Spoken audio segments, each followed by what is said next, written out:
Pronominal suffixes on infinitive construct.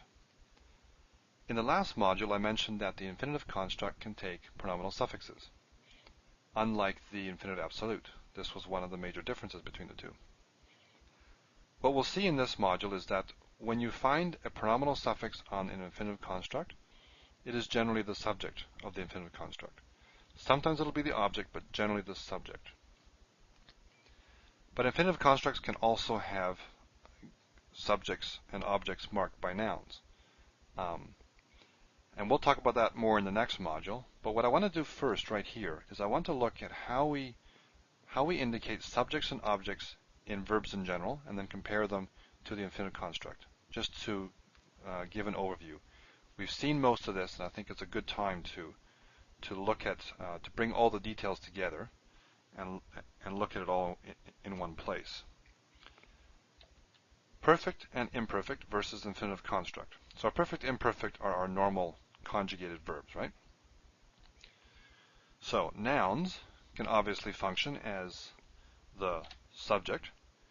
In fact, we have normally the word order in Hebrew is VSO, verb, then followed by subject, often a noun, and followed by the object, which also is often a noun. What other options do we have? If we don't want to use a noun, we can sometimes use a pronoun, which simply takes the place of a noun. A noun's already mentioned, and the pronoun is used because we don't want to be completely redundant and keep saying Joshua, Joshua, Joshua. Sometimes we want to say he. Now, in Hebrew, when you use a pronoun, you're usually emphasizing the subject in some way. But you can use a pronoun for the subject and the object. Now, one other thing we can do, which we haven't seen yet, is use a pronominal suffix on a perfect or imperfect. We're almost there, though. We'll see that in chapter 24. So far, we've seen pronominal suffixes on le and be. That's where we started. And then on nouns, masculine, singular, feminine, plural. And then we saw a bunch of irregular nouns and ate and with and things like that. And now we see it on the infinitive construct, and we will see them on regular verbs as well. And when we do, in chapter 24, we'll see that they do not mark the subject, but they mark the object. So you can stick an object right onto the end of a verb by using a pronominal suffix. Lastly, what's the last way that we can tell the subject? How can we tell the subject of a noun, or of a perfect or imperfect? Well, it's built right into it, right? Inflection. Inflection marks the subject. It doesn't mark the object. So if we have pakad and we say it's 3ms, what we mean is a third person, masculine, singular. And the subject is marked as a third person, masculine, singular subject. It's built right into the verb. So every perfect and imperfect has the subject already built into it. So if we use a noun, we're giving more information about the subject. We already know, let's say, third person feminine singular over here, but if we use a noun, Naomi or something, then we know which third person feminine singular subject we're talking about. We're talking more specifically about it. What we mean is we're talking about the person named Naomi. Okay, most of that is by way of review, except for this line here, pronominal suffixes. But we'll look at that in more detail later. I wanted to show you this in order to compare it with the infinitive construct. Now, how does the infinitive construct differ, and how is it the same? Well, nouns. Can we use nouns for subjects or objects on the infinitive construct? In fact, we can, for both. So that's the same. We can have our infinitive construct, then we have a noun following it, and that can be the subject or it can be the object. Sometimes the object will take 8, again, if it's definite. Or if it's definite, it could take 8. If it's indefinite, it definitely won't, because 8 is the definite direct object marker. So that's all the same as we have with perfect and imperfect. What about pronouns?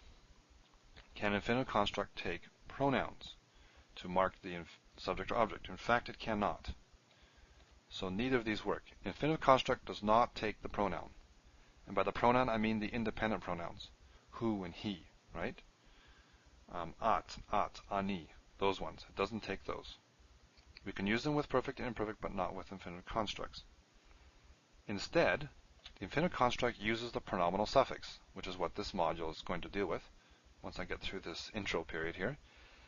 And they use them for subjects, usually, and sometimes objects. This is the infinitive construct we're talking about here now, right? Not the infinitive absolute. That doesn't use these. And lastly, inflection. What does inflection mark for the infinitive construct? The subject, the object?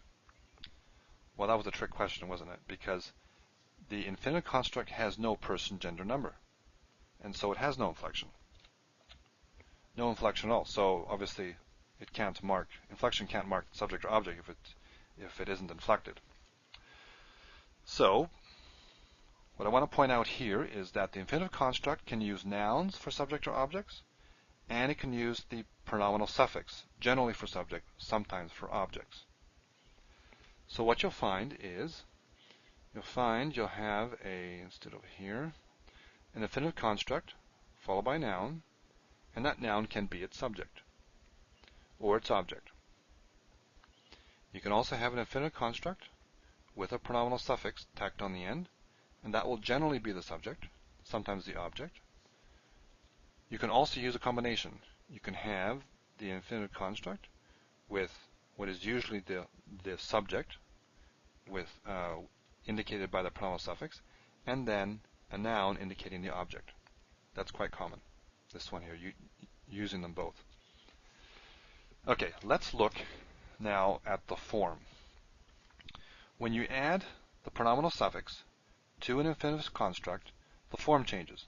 The form of the base, not the ending, fortunately, but the base. And we've seen this before. You add things on the end, and you have to change something. Something in the vowels changes in the base form. You add to one end, you have to take away or make some sort of adjustment, generally. And we have that kind of adjustment here. So what is it? Well, our normal form, when we don't have a pronominal suffix, is, if these are our three root letters, is shava. And what's the one over here? Do you remember? Down here? Up here? It's up here, right? So we have pick code, for instance. And even for the guttural ones, guttural here, guttural there, this will still stay O. It doesn't reduce to a patak like it does in the imperfect. We saw that last module. Now, if we add a pronominal suffix, so we put our three root letters in again, or our placeholders for our three root letters. If we add a pronominal suffix on here, on the end, we need to make an adjustment. What is the adjustment we make? Well, we don't reduce this, it's already reduced. What happens is we get a kametz hatuf and a silent shava. So consonant, vowel, consonant, stress is over here. So CVC unstressed means that this symbol is a kametz hatuf, not a kametz. It's the short O, not the long A. If you go back to chapter 4 or, I don't know, somewhere very early on, I talked about the difference or how you distinguish between the kametz, the long A, and the kametz hatuf, because they use the same symbol, right? And the basic rule to walk away with was, if you find this symbol in a closed, unstressed syllable, so CVC, CVC unstressed, because the stress is over here, then you know you have a kametz hatuf, the short O. Now, I don't know whether this kametz hatuf is related to this holum. I suspect it is. I haven't investigated this. But even if it isn't, it would be a good mnemonic. We have a long O, we have a short O. So we have reduced it from long O to short O. Now what causes me to hesitate as to whether that's really happening is because it's moved from way over here to over here. So I don't know. But even in terms of just memorizing this or recalling it, when you add a pronominal suffix on a kametz or on a infinitive construct, you get a kametz hatuf. So it's the O sound, not the A sound. O. Okay? Okay, let's look at a paradigm of the infinitive construct with the pronominal suffix. We don't need a paradigm for this, right? There's only one form. No person, gender, number there. So if it has no pronominal suffix, we don't need a paradigm. It's just one word. Picode. Okay, so we put we put our paradigm verb in here. Picode. That's our paradigm. One word. Really easy. It's when we stick the pronominal suffix on that we have a whole series now. And so let's look at that and see this kametz hatuf. So here we go. So we have third person, the first two, then second person, first person, just like we normally do.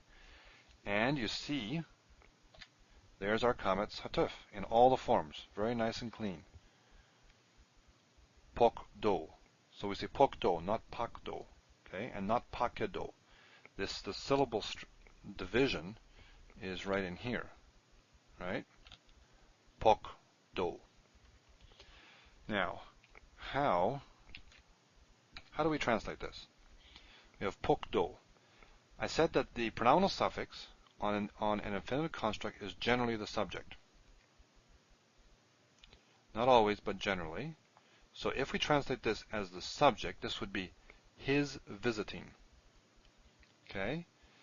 And you can feel or you can see the nominal flavor of this. His visiting is something that as a unit can be used as a noun in a sentence. I'll talk about that in a bit, but the way you translate this is generally with the ing ending in English.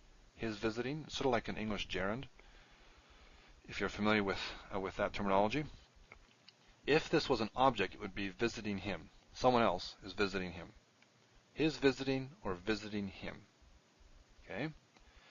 So this one then would be her visiting.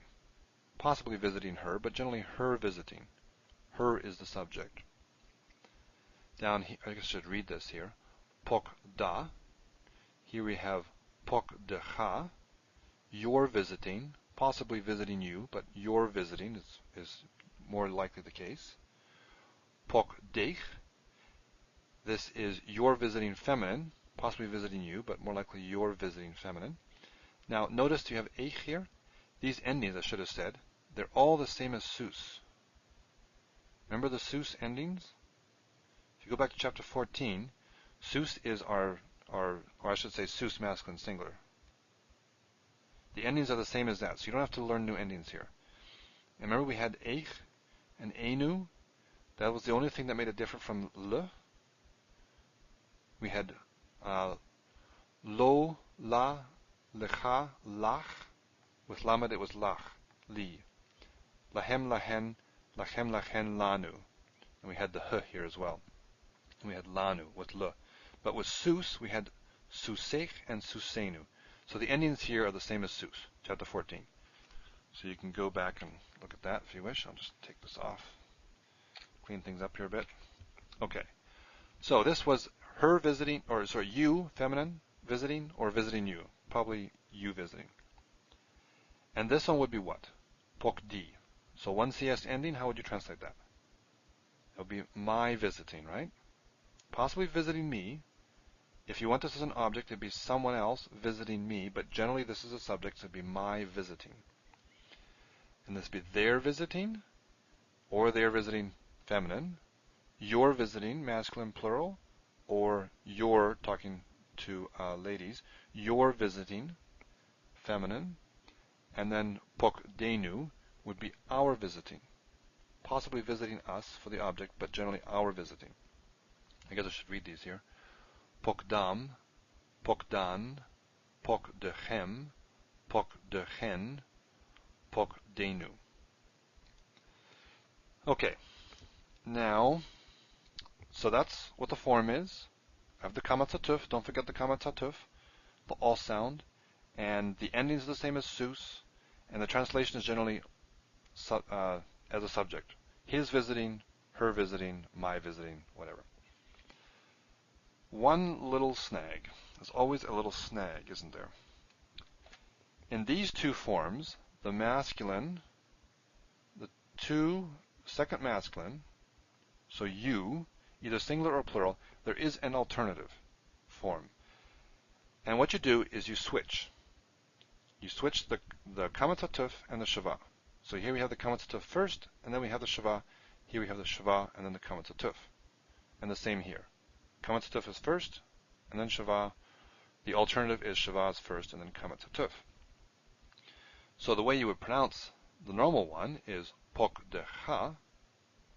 This one is pi kod ha. So it's still commentative. CVC stresses over here, not here. So CVC is still short, but it's moved over one. That's essentially what's happening. Your commentative is moved over one. So that's an option, just to be aware of.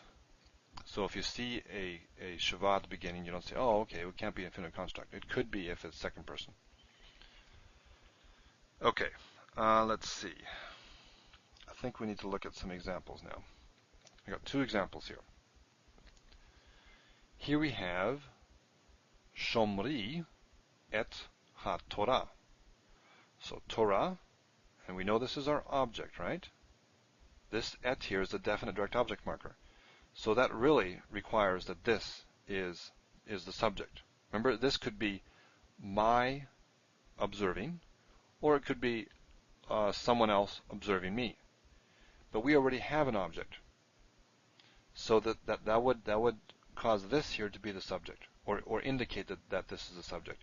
If we didn't have this, we may have some ambiguity. Is it my observing or someone observing me? But once we have this object, and it's clear we do because of the 8, then we know this has to be the subject.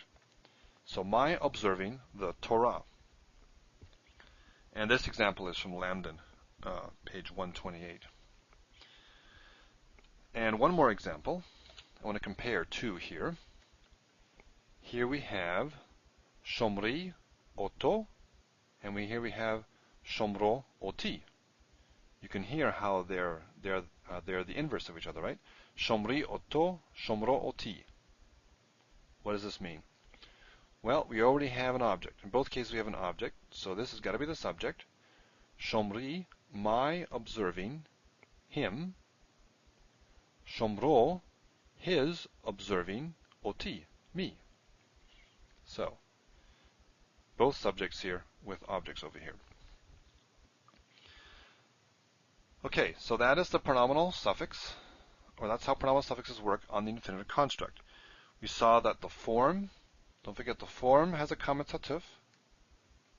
Generally it's this order, except in the second masculine you can have this switch the order, but we have the commentative, don't forget that it's commentative, not a long A.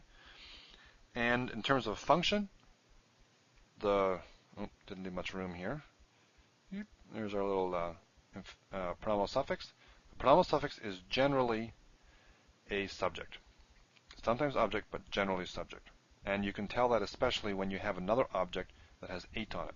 That means that, well, you already have an object, so this has to be the subject.